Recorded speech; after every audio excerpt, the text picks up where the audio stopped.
I'm Tanya, 34 years old, a marketing executive from Chicago who's always been the responsible daughter. For years, I've financially supported my family despite their dismissive attitude toward my achievements. When my dad texted, "Come early, we'll celebrate you," I felt a surge of hope that they finally appreciated me. I spent hours getting ready excited for my early birthday celebration. But when I arrived at the restaurant, the waiter handed me a name tag that read, "Limited Guest." Before I continue my story, let me know where you're watching from, and hit that subscribe button if you've ever felt invisible in your own family. Growing up as the middle child between my older sister Melanie and younger brother Jason was like existing in a constant shadow. Melanie, now 38, was always our parents' golden child. Everything she did was extraordinary in their eyes. Her average grades were celebrated with expensive gifts, while my straight A's were met with distracted nods. "That's nice, Tanya," my mom would say before quickly turning the conversation back to Melanie's latest accomplishment. Then there was Jason, 29, the baby of the family. Being 7 years younger than me meant he grew up with different rules. The strict curfews and limited allowance that defined my teenage years somehow didn't apply to him. When he broke curfew, Mom would say, "He's just being a boy." When I pointed out the double standard, Dad would dismiss me with, "You're more responsible. You can handle stricter rules." My parents, Frank and Diana Stevens, never hid their favoritism. Family photos told the story clearly. Dad holding Melanie on his shoulders at Disneyland. Mom hugging Jason at his high school graduation. Me often slightly off-center or partially cropped out. The Christmas when I was 12, Melanie received a new computer for showing interest in technology. I had been coding simple games for months, but received a generic sweater. Despite the obvious favoritism, I excelled academically. I graduated at the top of my class in high school, earned a full scholarship to Northwestern University, and completed my MBA with honors. Each milestone was acknowledged with polite congratulations from my parents, always followed by, "Did you hear Melanie got a promotion at the bank?" Or "Jason is thinking about taking a photography class." My career in marketing took off quickly. I started as an assistant at a small agency and worked my way up through increasingly prestigious firms. Last year, I was promoted to Vice President of Digital Strategy at one of Chicago's most respected marketing firms. My salary tripled from where I'd started just 8 years ago. I now managed a team of 20 people and handled multi-million-dollar accounts for international brands. Yet my family remained unimpressed. When I called to share the news of my promotion, Mom answered with, "That's nice, honey. Can you talk to your father about the mortgage payment? We're a little short this month." That had become our family dynamic. I was the financial support system, not the daughter worthy of celebration. I paid for Jason's college tuition when my parents claimed they couldn't afford it. I covered the down payment on their new car last year. Most significantly, I'd been making their mortgage payments for the past 3 years after Dad lost his job and took a lower-paying position.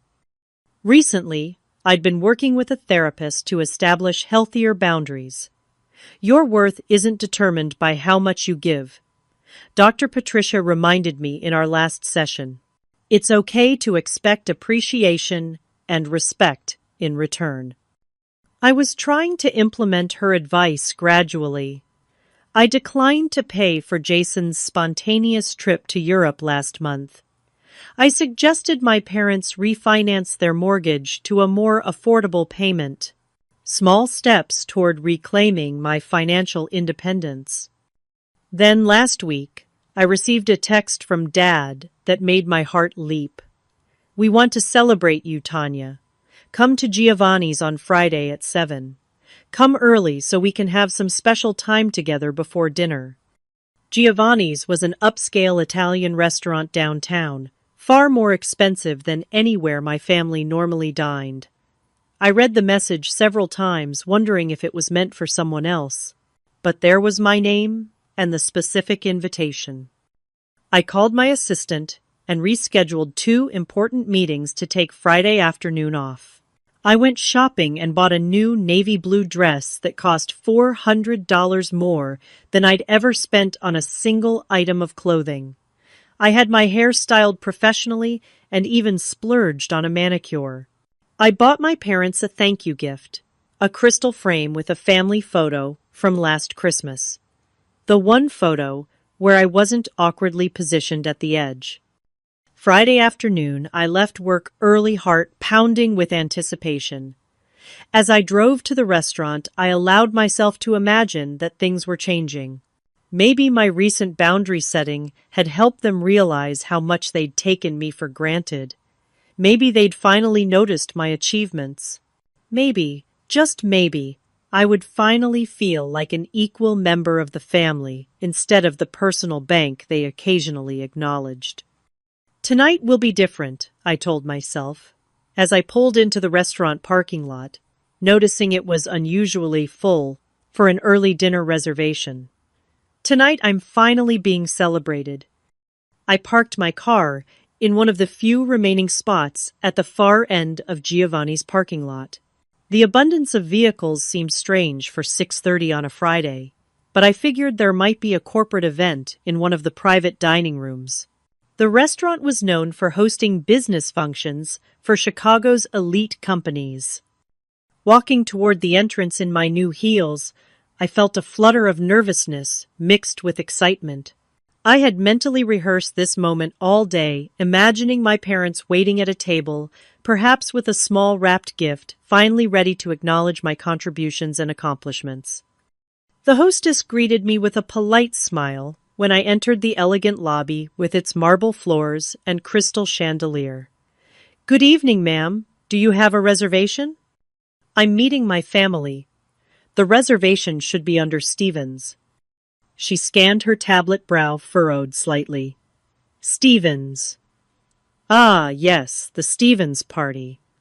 They're in our grand ballroom tonight." She looked at me more carefully. "Are you on the guest list?" "Guest list. For a family dinner, I'm Tanya Stevens. My father specifically invited me." She checked her tablet again.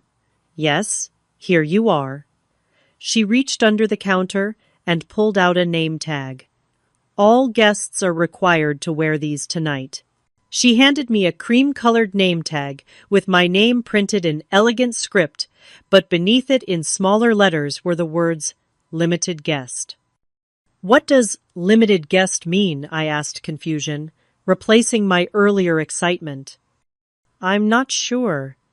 The event organizers provided the badges. She gestured toward the hallway leading to the ballroom. "The grand ballroom is at the end of this corridor." As I walked down the hallway studying the strange badge, I noticed someone standing near a potted palm phone in hand. It was my sister Melanie, looking stunning in a red dress that probably cost twice what mine did. Her name tag read Melanie Stevens with full access guest printed below. "Melanie, what's going on, Dad? Invited me for dinner, but this whole setup seems strange." She looked up surprised to see me. Her eyes darted to my name tag, and something like pity flashed across her face. "Oh, Tanya, you actually came." She leaned closer and whispered, "That badge means no food." No food? At a dinner I was specifically invited to, my confusion was rapidly transforming into humiliation.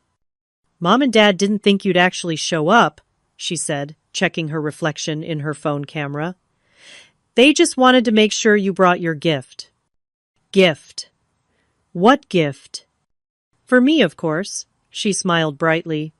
"Didn't they tell you I got promoted to vice president at the bank? The whole family is here to celebrate." The pieces clicked into place with sickening clarity. This wasn't my celebration at all. The "you" in "will celebrate you" wasn't me. It was Melanie. They'd invited me early not for special family time, but to ensure I would arrive with a gift for my sister. Before I could process this revelation, Melanie grabbed my arm.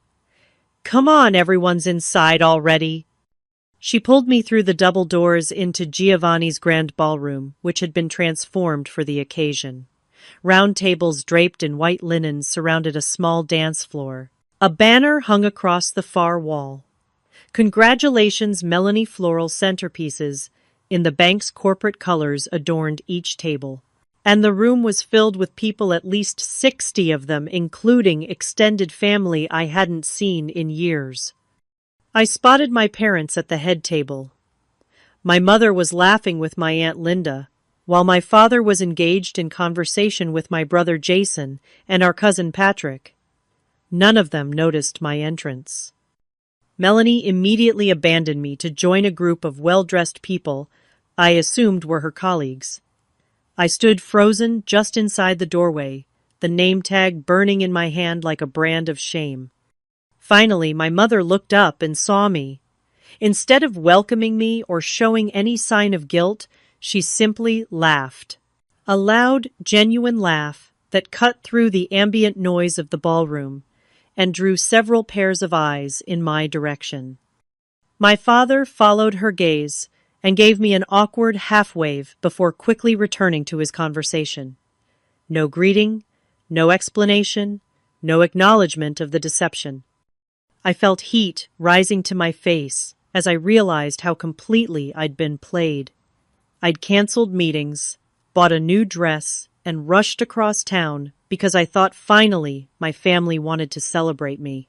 Instead, I was standing alone at my sister's promotion party with a badge that literally marked me as unworthy of even being fed. "Tanya, I didn't expect to see you here," said my grandmother Margaret as she approached. "You look lovely, dear, though I wish someone had told me you were coming. The seating arrangements are quite specific." "Dad invited me," I said, my voice sounding strange to my own ears. "He texted that they wanted to celebrate me." Grandmother Margaret looked confused. "Well, we are celebrating family success, I suppose. Your sister is the first executive in the family. Isn't it wonderful?" First executive, I'd been a vice president for over a year already. Had my parents never mentioned my promotion to the family? As I stood there processing this new layer of betrayal, various relatives approached with similar comments. "Oh, Tanya, what a surprise. We didn't know you were coming. Isn't it amazing about Melanie?" Each interaction twisted the knife deeper. I watched as waiters began serving appetizers, deliberately skipping me as they worked their way around the room. My cousin Sarah noticed and gave me a puzzled look, but said nothing. I felt simultaneously invisible and conspicuous, like a ghost everyone could see but chose to ignore. The shock was giving way to something deeper and more painful. This wasn't a misunderstanding or oversight. It was a deliberate humiliation orchestrated by the people who were supposed to love me most. I found an empty chair at a table near the back of the room, far from my family, but close enough to observe the celebration unfold. From this vantage point, I could see my sister Melanie holding court at the center table, surrounded by admirers. My parents beamed at her side pride, radiating from their faces, like I'd never seen directed at me. The first course was served a caprese salad with buffalo mozzarella that looked delicious. The waiter carefully avoided eye contact as he bypassed my place setting. My stomach growled, reminding me I hadn't eaten since a hasty lunch at my desk. "Ladies and gentlemen," announced a man in a banking executive's suit, "we're here tonight to celebrate an extraordinary achievement. Melanie Stevens has become the youngest vice president in First National Bank's history." Applause erupted around the room. My father stood up, raising his wine glass. "As her father, I can't express how proud we are. Melanie has always been exceptional, and now she's the first in our family to reach such an executive position. To Melanie. To Melanie echoed around the room as glasses clinked. First in the family. The words hit me like a physical blow. I had reached the exact same professional level over a year ago. I'd called my parents the day of my promotion, barely containing my excitement. Mom had answered, listened, for approximately 30 seconds, then said, "That's wonderful, honey. Listen, can you talk to your father about this month's mortgage payment? We're running a little behind." When I'd suggested having a small dinner to celebrate my promotion, they'd begged off, citing my father's back pain. I ended up marking the occasion with a glass of wine alone in my apartment after transferring money for their mortgage. Now I watched as waiters served the main course, a choice of roasted salmon or filet mignon. The aromas wafted toward me, intensifying my hunger and humiliation. I noticed Jason watching me from the family table, a troubled expression on his face. He started to stand plate in hand, but our mother placed a firm hand on his arm and whispered something that made him sit back down. "Tanya, why aren't you eating?" My Aunt Karen appeared beside me, plate heaped with salmon and roasted vegetables. "I wasn't included in the dinner arrangements," I said, trying to keep my voice neutral. "But your family, that's ridiculous." "Apparently, I'm a limited guest," I explained, showing her my name tag. "According to Melanie, that means no food." Aunt Karen frowned. "Let me talk to your mother." I watched as she approached my mother, gesturing in my direction. Mom smiled that dismissive smile I knew so well and said something that made Aunt Karen's eyebrows rise. My aunt returned, looking uncomfortable. "Your mother says they didn't budget for extra guests," she reported, clearly embarrassed. "She said you understand because you help with their finances." The irony was so bitter I almost laughed. I helped with their finances by paying their mortgage, covering Jason's tuition, and lending them money whenever they asked. Now they couldn't spare the cost of one additional dinner to feed their own daughter. "Would you like some of mine?" Aunt Karen offered, pushing her plate toward me. "No, thank you. I'm fine." Pride was all I had left at this point. The true purpose of my invitation became clear when Melanie began opening gifts at a special table set up for the occasion. My mother scanned the room, spotted me, and made a beeline in my direction. "Tanya, did you bring something for your sister's special day?" she asked. No greeting, no acknowledgement of the situation. I had in fact brought a gift, though not for Melanie. I'd purchased an expensive crystal frame for my parents as a thank you for what I thought was going to be my celebration. The irony was almost too much to bear. "No, Mom, I didn't bring a gift for Melanie. I wasn't told this was her promotion party." Mom's face hardened. "Your father specifically told you we were celebrating. Who did you think we meant?" "He said you were celebrating me, Mom. That's what his text said." "Well, you're part of the family, so, of course, we're celebrating you too, in a way." She waved her hand dismissively. "Anyway, you can send something later. Melanie has been looking at that silver bracelet from Tiffany's." As she walked away, I felt something shift inside me. This wasn't just about tonight. This was about a lifetime of being used, overlooked, and taken for granted. I thought about the thousands of dollars I'd given them over the years. $20,000 for Jason's first year of college, when they claimed they couldn't afford it after buying a new boat. $15,000 for my father's back surgery, when their insurance wouldn't cover the specialist he wanted. $12,000 for my mother's new car, after hers was totaled in an accident, and she didn't want to downgrade to a more affordable model. And most significantly, over $70,000 in mortgage payments over the past 3 years, preventing them from losing their house after my father was downsized from his executive position. All that financial support given freely because they were family, and they couldn't even acknowledge my professional achievements or include me in a dinner they'd explicitly invited me to. I remembered my last therapy session with Dr. Patricia. Financial support without reciprocal emotional support isn't a healthy relationship, she'd told me. It's exploitation. At the time, I'd defended my family. They just show love differently, I'd said. They need my help. Dr. Patricia had given me a long look. Need and exploitation often wear the same face, Tanya. The question is, do they value you or just what you provide? As I sat watching my family celebrate my sister for achieving the same professional milestone they'd ignored when I reached it, the answer became painfully clear. As the celebration continued around me, I sat alone at my table, invisible yet exposed. The dessert course arrived, an elaborate tiramisu with gold leaf decoration, served to everyone except me.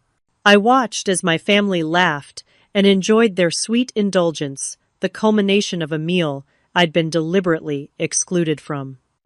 My mind traveled back through years of similar exclusions, each memory stacking atop the previous one, like bricks in a wall that had always separated me from genuine family connection. I remembered my college graduation where my parents arrived an hour late and left immediately after the ceremony because Melanie had a dance recital. I'd stood alone while other graduates took family photos, then drove myself to a solitary dinner. I recalled last Christmas when I'd spent weeks selecting thoughtful gifts for everyone, only to receive a generic scarf from the three of them collectively, still in the department store gift bag, with the receipt showing it was purchased on the way to our gathering.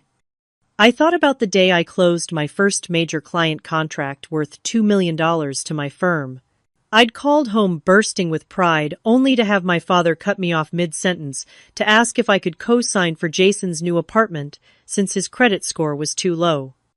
Each memory sharpened my awareness of the pattern. I wasn't a daughter to them. I was a utility valued only for what I could provide. Dr. Patricia's words from our recent sessions echoed in my mind. Healthy relationships are reciprocal. Both parties give and receive care, attention, and support. But their family, I had protested during our last session. Isn't family supposed to be unconditional? Unconditional love doesn't mean unconditional access to your resources, Tanya, she'd replied gently. Love without respect isn't really love at all. The lights in the ballroom dimmed slightly, and a spotlight illuminated the small stage area where Melanie now stood, microphone in hand. Her voice carried clearly through the professional sound system that had been set up for the occasion. I want to thank everyone for coming tonight to celebrate this milestone with me, she began, her smile radiant. This promotion represents years of hard work and dedication. The room burst into applause. I noticed my mother dabbing at her eyes with a napkin. I couldn't have done it without the support of my amazing family, Melanie continued. Mom and Dad, you've always believed in me and pushed me to reach higher. More applause. My father stood up and took a theatrical bow. And my brother Jason, who always makes me laugh when work gets stressful. Jason raised his glass in acknowledgement.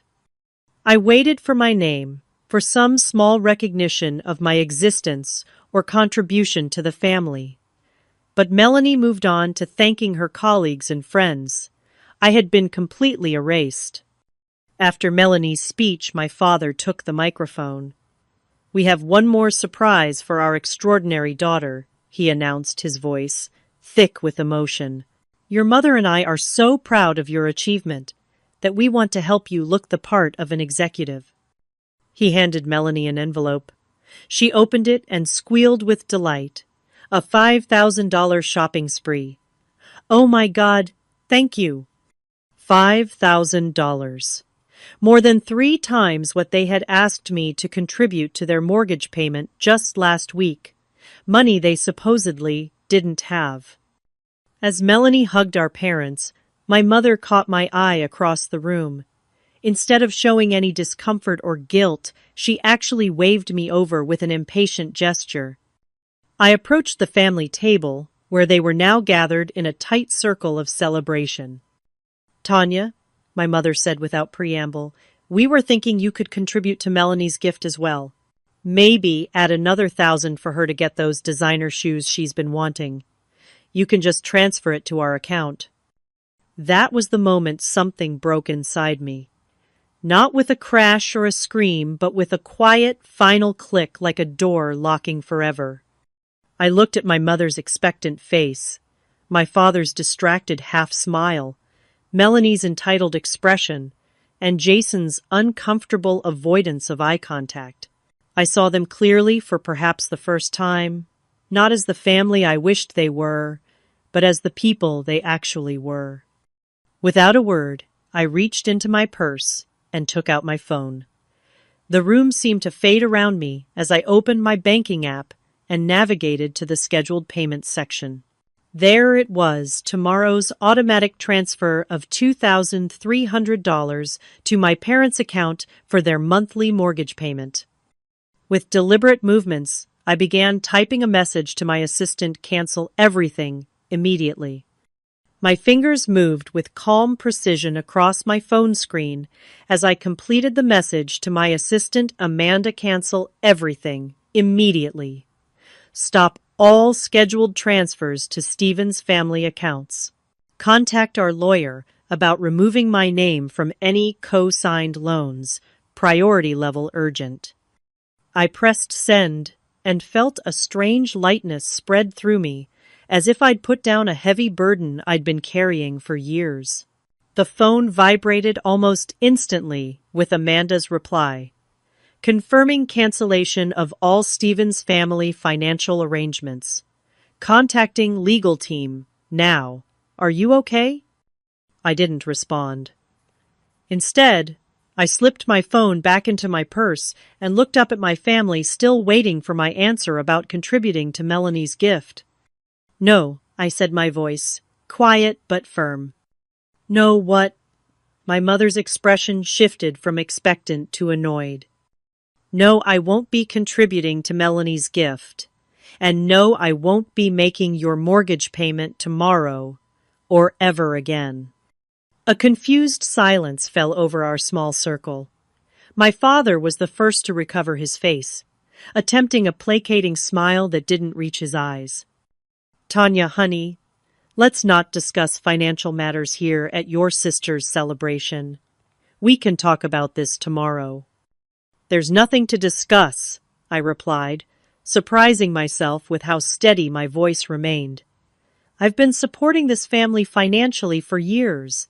I've paid your mortgage, funded Jason's education, covered unexpected expenses whenever you asked. And tonight you invited me to what I thought was a celebration for me, only to publicly humiliate me and ask for more money." My mother glanced around nervously at nearby tables. "You're being dramatic as usual, Tanya. Keep your voice down." "I'm not being dramatic. I'm finally being honest." I stood straighter, addressing all of them. "You didn't even tell the family about my promotion to vice president last year, did you? The same position Melanie just got. The position that gave me the income to support all of you." My father's face darkened. "That's enough, Tanya. This isn't the time or place." "When is the time, Dad?" "When you need your next mortgage payment. When Jason wants a new car. When Melanie needs designer shoes." My voice remained level, but I could feel years of suppressed emotion behind every word. "I've called and texted all of you about my accomplishments, my struggles, my life. None of you have time to listen, unless I'm offering financial help." Melanie rolled her eyes dramatically. "God, Tanya, why do you always have to make everything about you? This is my special day." Something about her entitlement, so naked and unapologetic, broke the last thread of my restraint. I turned to face the room at large, raising my voice just enough to be heard by the nearby tables. "Did you all know that I've been paying my parents' mortgage for the past 3 years? That I paid for Jason's college tuition? That I've given this family over $100,000 in financial support?" The conversations around us ceased abruptly. Aunt Karen's mouth fell open. Uncle Robert put down his dessert fork with a sharp clink against china. "That's not true," my mother hissed, her face flushing. "Tanya, stop this right now." "It is true, every word. And tonight they invited me here under false pretenses, gave me a badge that literally marked me as unworthy of being fed, and then asked me for more money. I felt tears threatening, but blinked them back. I wouldn't give them the satisfaction of seeing me cry." My father grabbed my arm, his fingers digging in painfully. "You need to leave, now." I pulled my arm free and looked him directly in the eyes. "You're right. I do need to leave. And I should have done it years ago." With that, I turned and walked toward the exit, back straight, head high. The room had fallen into a stunned silence. I could feel dozens of eyes on me, but for once, I didn't care what anyone thought. As I reached the doors, I heard my grandmother Margaret's voice cut through the silence. "Frank Diana," is what Tanya said. "True. Have you been taking money from her all this time?" I didn't stay to hear their response. I pushed through the doors and walked quickly down the corridor through the main restaurant and out into the cool evening air. My hands were shaking as I fumbled for my car keys, but my mind was surprisingly clear. As I drove home, my phone began to vibrate continuously in my purse. I didn't need to look to know it was them suddenly desperate to reach me now that their financial support was in jeopardy. I turned the radio up louder to drown out the buzzing. By the time I reached my apartment, I had 17 missed calls and 32 text messages. I scrolled through them briefly. "Dad, call me immediately. We need to discuss this like adults. Mom, how could you embarrass us like that? Call us right now. Melanie, you completely ruined my special night. You're so selfish." "Jason, hey, what's going on? Mom and Dad are freaking out." "Aunt Karen, Tanya, I had no idea. Are you okay? Please call me." I silenced my phone and placed it on my kitchen counter. Then I kicked off my heels, poured myself a glass of the expensive Cabernet I'd been saving for a special occasion, and sat by my window, overlooking the Chicago skyline. For the first time in years, I felt no obligation to immediately respond to my family's demands. Their urgency was no longer my emergency. Their problems were no longer automatically my problems. The next morning, I met with my financial advisor, Michael, for an emergency Saturday appointment. I explained the situation and asked him to help me disentangle my finances from my family's. "The mortgage is the most straightforward," he explained after reviewing my accounts. "Since you're not on the loan, just the payment arrangement, we've already stopped that.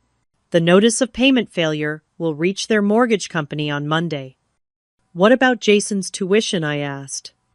"That's also been canceled, but since you paid for the current semester up front, he'll finish the term. No further payments will be processed." "And the loans I co-signed?" Michael's expression grew more serious. "That's more complicated. You're legally responsible for those unless we can get you removed as a co-signer, which typically requires the primary borrower to refinance on their own. Given what you've told me about their financial situation, that may be difficult. What's my total exposure?" "You co-signed Jason's car loan with about $12,000 remaining, and your parents' home equity line of credit with a balance of approximately $35,000. I nodded, absorbing the information. "I want to be prepared for worst-case scenarios. If they default on everything, what am I looking at?" "Roughly $50,000. It's substantial, but given your income, not catastrophic. And we might be able to negotiate settlements if it comes to that." As I left Michael's office, my phone showed another 15 missed calls. I scrolled through the notifications and saw a text from Jason that made me pause. "Parents just got a mortgage notice. They're completely panicking. What's happening?" I didn't reply. but I knew the reality of the situation was beginning to hit home for them. The consequences they never thought would come had arrived, all because they pushed me too far. That afternoon, my doorbell rang. I checked the security camera to see Melanie standing in the hallway looking impatient and angry. For a moment, I considered ignoring her, but decided it was time to face this head on. I opened the door, but didn't invite her in. "What do you want, Melanie?" "What do I want?" she sputtered, pushing past me into my apartment. "I want you to fix this mess you've created. Mom and Dad are falling apart. The bank called about the mortgage. Jason's tuition payment got reversed. What the hell are you doing?" "I'm establishing boundaries," I replied calmly, closing the door. "Something I should have done years ago." "Boundaries? You're punishing us because your feelings got hurt at my party." Melanie paced my living room, her designer heels clicking on the hardwood floors. "So I got a promotion, and they threw me a party. Get over it." "This isn't about your party, Melanie. It's about years of being used and taken for granted. It's about being treated like an ATM instead of a daughter and sister." "That's ridiculous. We're family." "Yes, we're family. Which is why it's so painful that none of you could be bothered to celebrate my achievements, acknowledge my contributions, or even include me in a family dinner." Melanie's expression shifted between anger and panic. "Look, I'm sorry about the dinner thing. Okay, that was Mom's idea, not mine. But you can't just cut everyone off financially. Dad says they might lose the house." "They won't lose the house if they sell it and buy something they can actually afford," I pointed out. "That's what most people do when they can't make their mortgage payments." "But they shouldn't have to do that. You make plenty of money. You can afford to help them." "I can afford it, but I choose not to continue enabling their financial irresponsibility and emotional neglect." Melanie's face contorted with frustration. "God, you're so selfish. What about Jason's education? Are you going to ruin his future because your feelings got hurt? Jason can apply for student loans like millions of other students, or take a semester off and work, or ask his incredibly supportive parents and favorite sister for help." I maintained eye contact, refusing to be manipulated. My money, my choice. Just like it was their choice to exclude and use me for years. Melanie's anger seemed to deflate slightly, replaced by calculation. I'd seen this expression before, when she was trying to figure out how to get her way. What would it take to fix this? "What do you want?" "An apology. A party of your own. Just tell me so we can get past this drama." "I want respect, Melanie. I want acknowledgement of my worth beyond my financial contributions. I want a real relationship, not a transactional one." I sighed, suddenly tired of the conversation. "But right now, I don't think any of you are capable of that." "So, that's it? You're just abandoning your family?" "I'm not abandoning anyone. I'm just no longer available for exploitation. There's a difference." I walked to the door and opened it. "I think this conversation is over." Melanie stared at me for a long moment, then grabbed her purse and stormed toward the door. "You'll regret this, Tanya. When you need family, we won't be there for you." "You haven't been there for me for years," I replied quietly. "The only difference now is that I've stopped pretending otherwise."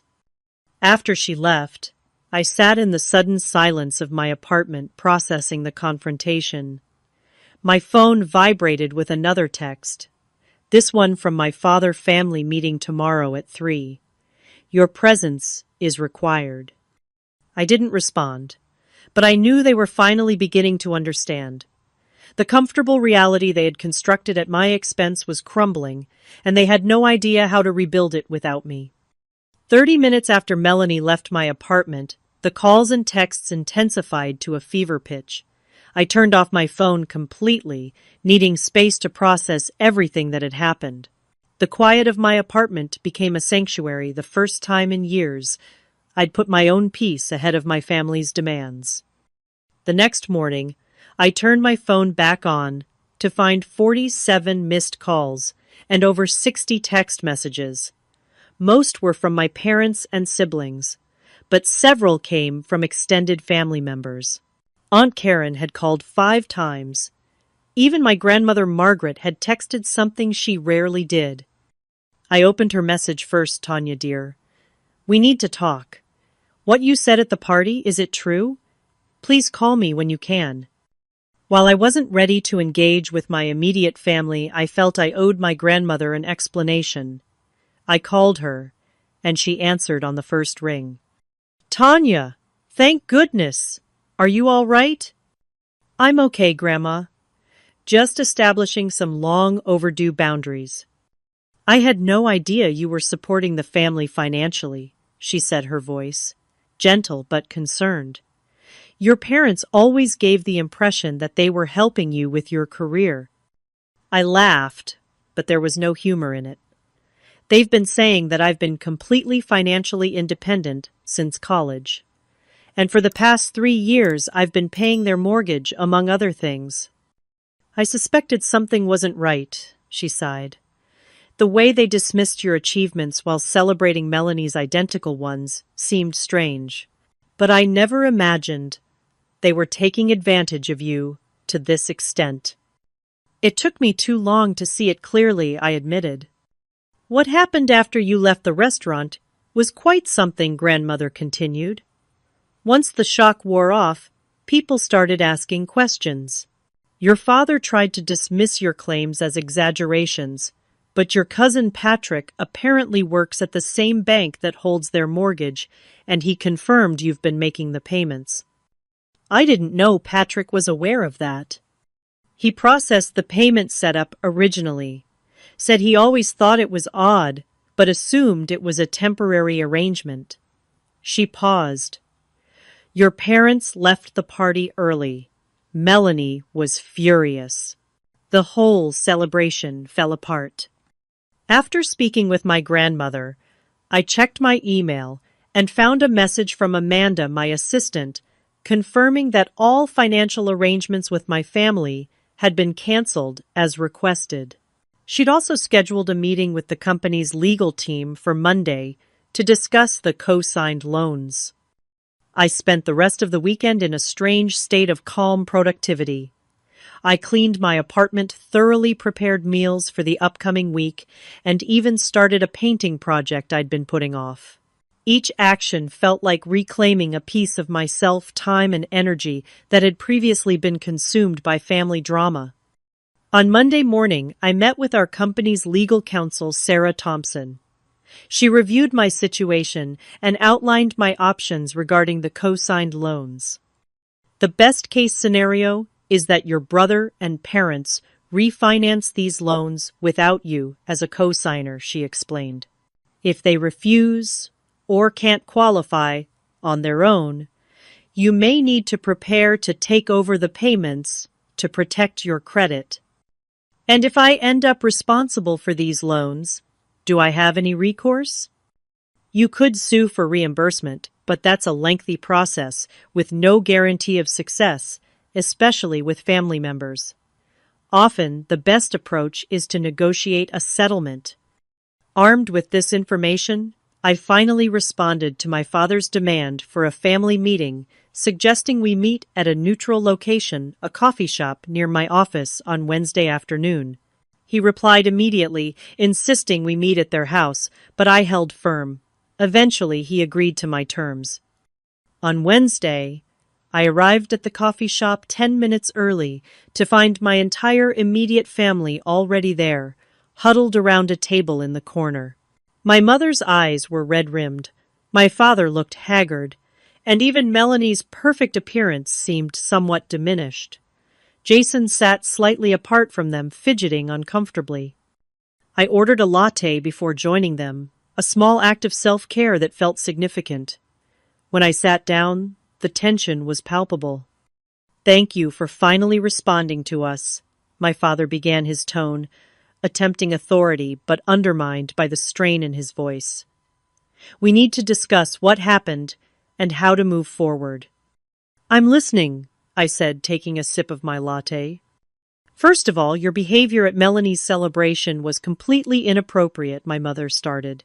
You embarrassed us in front of our entire family and Melanie's colleagues. I remained silent, observing how quickly they defaulted to blame rather than reflection. However, my father interjected clearly. Having rehearsed this part, we recognized that there may have been some misunderstandings about our family dynamics and financial arrangements. Misunderstandings, I repeated, keeping my voice even. There's no misunderstanding. I've been financially supporting this family while being emotionally excluded from it. Those are facts, not misunderstandings. We've always appreciated your help, my mother insisted. We just don't make a big show of gratitude like some people need. This isn't about gratitude, Mom. It's about respect and recognition. It's about being treated like a valued member of the family, not just a convenient source of funds. My father leaned forward. Look, Tanya, we can discuss all that later. Right now, we have some urgent, practical matters to address. The mortgage company called yesterday. They're saying the payment is overdue. Yes, I canceled the automatic transfer. Well, you need to reinstate it immediately, he said, as if it were the most obvious thing in the world. We don't have that kind of money available right now. That's not my problem anymore, I replied calmly. You'll need to figure out your finances without my input going forward. My mother's face flushed with anger. How can you be so cold? We're your parents. Yes, you are. And parents are supposed to support their children, not exploit them. We never exploited you, my father protested. We asked for help during difficult times and you offered. Dad, I've been paying your mortgage for 3 years. That's not difficult times. That's a lifestyle subsidy. Melanie, who had been uncharacteristically quiet, finally spoke up. What about my tuition payment? It got reversed too. I think you mean Jason's tuition, I corrected. No, mine. Mom and Dad have been using some of the money you send them to help with my MBA program. This was news to me.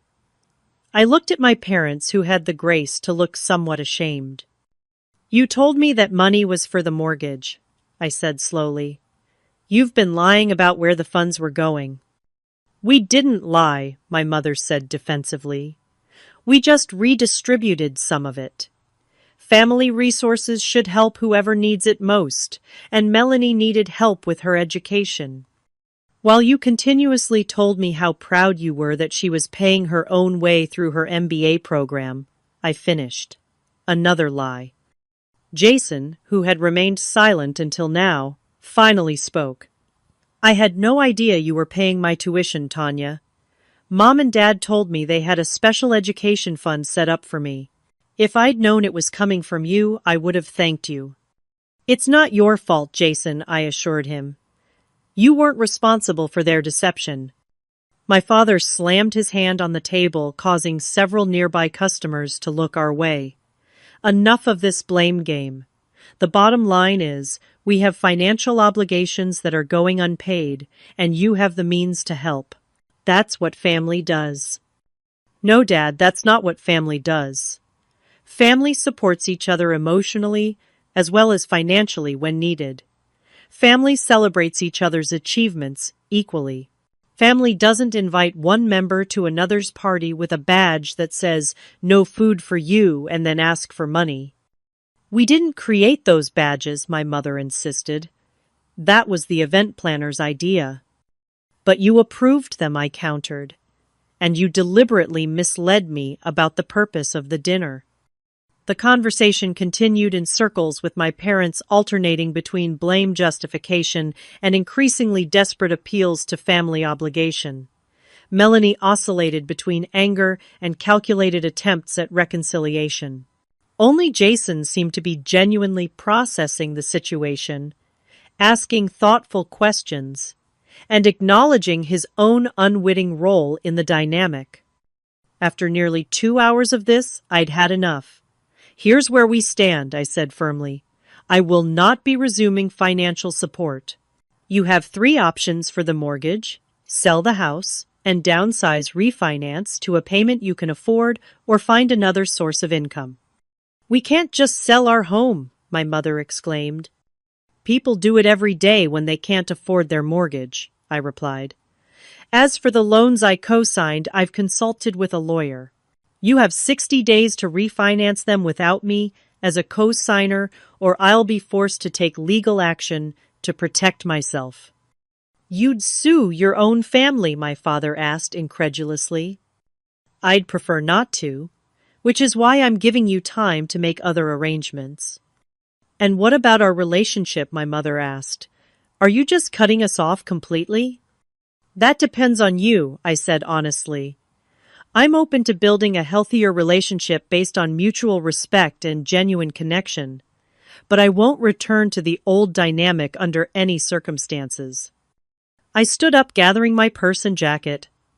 "Think about what kind of relationship you want with me going forward. If it's just about money, then we don't have anything more to discuss.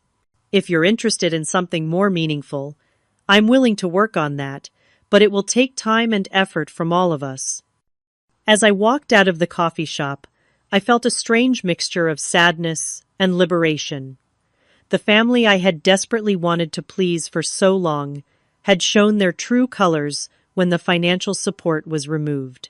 Now it was up to them to decide if I was worth knowing for myself, not just for my checkbook.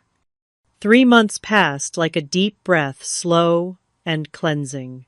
The initial storm of family drama gradually settled into a new reality, one where I was no longer at the center of their financial universe, but increasingly at the center of my own life. The changes began small. I started attending a weekly painting class I'd always been too busy for. I joined a hiking group that explored trails outside the city on weekends. I reconnected with college friends I'd lost touch with during years of prioritizing family emergencies over my own social life. Dr. Patricia noted the changes in our weekly sessions. "You're sitting differently," she observed during one appointment. "More relaxed, more present." "I feel lighter," I admitted. "Sometimes I still feel guilty, but mostly I feel free." "Guilt is normal when we change long-established patterns," she assured me. "The question is whether that guilt is productive or just a habitual response to setting healthy boundaries." My family's response to their new financial reality unfolded in stages. The first month was a barrage of guilt trips, manipulative messages, and outright anger. My father left voicemails about potentially losing their home. My mother sent texts detailing how they were struggling to buy groceries. Melanie alternated between rage and bargaining, offering superficial apologies, followed by specific requests for money. I maintained my boundaries throughout, responding with calm clarity. "I understand this is difficult. I'm here to talk, but not to provide financial support." By the second month, reality began to set in for them. My parents listed their house for sale, a 5-bedroom suburban home they'd purchased during more prosperous times. They found a smaller 3-bedroom townhouse closer to my father's work, significantly reducing both their mortgage payment and his commuting costs. Jason took a semester off from his graduate program, found a part-time job at a local tech startup, and applied for student loans to cover his remaining education. During this period, he reached out to me regularly, not for money, but for genuine connection. "I never realized how much you were carrying for all of us," he said during one of our coffee meetups. "I feel awful that I didn't see it." "You weren't meant to see it," I told him. "Mom and Dad created a narrative that suited their needs, and we all played our assigned roles. Still, I should have questioned things more, especially when they constantly dismissed your achievements while celebrating the same ones for Melanie and me." Jason's willingness to acknowledge the dysfunctional patterns gave me hope that at least one family relationship might be salvageable. We began a new tradition of meeting weekly, sometimes just to chat, other times to discuss more profound topics like our upbringing and its impact on our adult lives. Melanie's journey was more complicated. Her initial fury gradually gave way to a grudging reassessment when she learned that our parents had been using my money to partially fund her MBA while claiming she was paying for it herself. This revelation shook her image of herself as the self-sufficient golden child. "I would have thanked you if I'd known," she told me during a tense but honest phone call. "I'm not a monster, Tanya." "I don't think you're a monster," I replied. "I think you benefited from a system that was designed to elevate you while diminishing me. Whether you actively participated in creating that system is a separate question." My parents' journey toward understanding was the slowest and most uncertain. The sale of their house and move to a more modest home forced them to confront financial realities they'd been avoiding for years. My father took on consulting work to supplement his income. My mother, who hadn't worked outside the home in decades, found a part-time position at a local boutique. Their initial communications with me were entirely focused on money and logistics. It took nearly 2 months before my mother called with a different approach. "Tanya," she began hesitantly, "I've been thinking about what you said about wanting respect and recognition. I realize now we didn't celebrate your promotion last year the way we should have. It wasn't a complete acknowledgement of the pattern, but it was a start. Thank you for recognizing that, Mom. Your father and I would like to have you over for dinner at the new house. Just to talk, no financial discussions. Would you consider it?" I agreed to a Sunday lunch, approaching it with cautious optimism but clear boundaries. The townhouse they'd purchased was modest, but well-maintained, a significant downsize from their previous home, but perfectly adequate for their needs. The conversation was awkward at first, punctuated by long silences and careful navigation around sensitive topics. But gradually something shifted. Without the financial dynamic dominating our interaction, we began finding our way toward a different kind of relationship. "We've been seeing a financial counselor," my father informed me over dessert. "She's helping us create a realistic budget based on our actual income." "That's a positive step," I acknowledged. "She said something that really hit home," he continued, looking uncomfortable but determined. "She said that we'd been using you as a financial crutch instead of adapting to our changed circumstances after my job loss. She called it strategic helplessness." My mother nodded slowly. "We've had to face some hard truths about ourselves, Tanya. I won't pretend we've figured everything out, but we're trying to understand how we ended up treating you the way we did. It wasn't a complete transformation, and I harbored no illusions that decades of dysfunctional patterns would disappear overnight. But it was an opening a crack in the foundation of denial that had characterized our relationship for so long." Over the following weeks, I established new terms for family interaction. We would meet in neutral locations, keep discussions balanced between all family members, and immediately address any reversion to old patterns.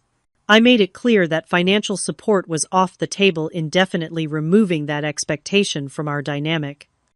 6 months after the fateful dinner at Giovanni's, we attempted our first family gathering since that night. A simple barbecue at a local park, with each person bringing something to share. The conversation flowed more naturally than it had in years, perhaps because the underlying current of financial exploitation had been removed.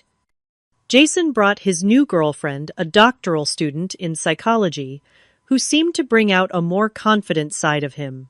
Melanie came alone, more subdued than her usual self, but making visible efforts to engage with me as an equal rather than a competitor. My parents maintained a careful cordiality, occasionally slipping into old habits, but catching themselves more quickly than before. As we packed up at the end of the day, My mother approached me privately. This was nice, wasn't it? Different, but nice. It was, I agreed. It felt more authentic. I want you to know something, Tanya, she said, her voice softening. I'm proud of you, not just for your career success, but for having the courage to stand up for yourself, even when it was difficult for the rest of us to hear. The words I'd longed to hear for years washed over me, but I noticed they didn't carry the weight they once would have. I'd learned that my value didn't depend on their recognition, that I could be whole and worthy without their validation. Thank you for saying that, Mom. I appreciate it. As I drove home that evening, I reflected on the journey of the past 6 months. The family I had now wasn't the perfect, loving unit I'd once desperately wanted. It was imperfect, struggling, and still learning how to interact in healthier ways.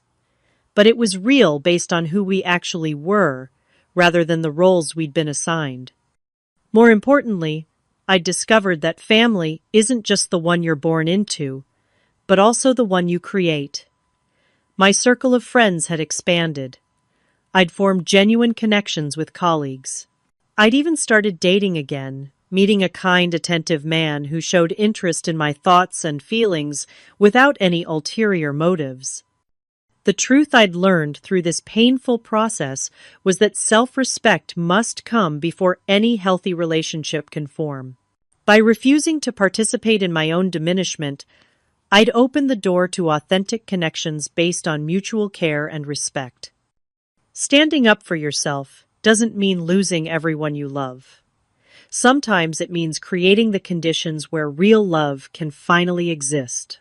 And sometimes it means discovering that your worth isn't determined by those who failed to see it, but by your courage to honor it regardless.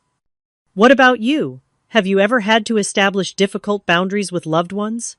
How did you balance self-care with family obligations? Leave a comment below, and don't forget to like and subscribe if this story resonated with you. Your support helps me continue sharing these journeys of healing and self-discovery. Thank you for listening. And remember, sometimes the most loving thing you can do for others and yourself is to say no when necessary.